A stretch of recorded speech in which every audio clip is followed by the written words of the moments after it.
Welcome back mga katambalan, mga hot topic and issue pag-usapan natin. Update tayo kay Alden Richard na kung saan nga ay nag-update siya sa kanyang social media account na umiinom nga ito ng barley. Caption nga niya dito, "Enjoy the power of amazing pure organic barley which is pure, natural and packed with goodness. Stay healthy, stay amazing."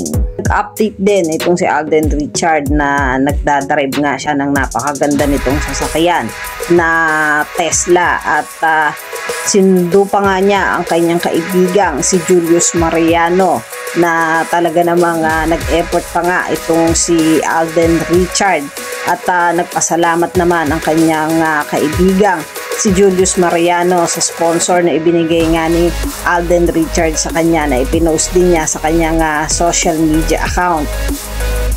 At mukhang papunta nga sa gym itong si Alden Richard at itong si Julius Mariano. At habang nagdadrive nga itong si Alden Richard, makikita nga na napakagwapo nito habang nagdadrive at nakita pa nga ang billboard niya sa bench na ito nga ay rarampa para sa bench body of work sa March 21 sa SM Mall of Asia Arena.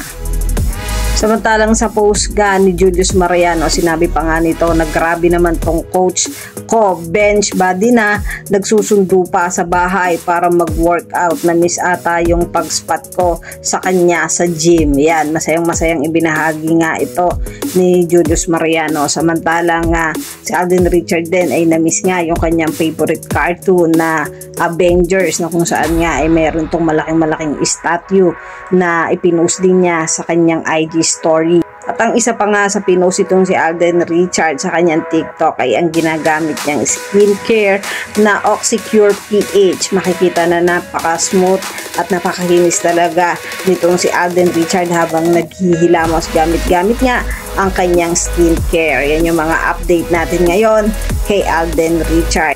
Samantalang si Catherine Bernardo naman ay dumalaw muli kay Dr. Ivy sa Ivy Clinic para sa kanyang treatment. Ito ay para sa paghahanda niya sa gaganaping bench body of work sa March 21.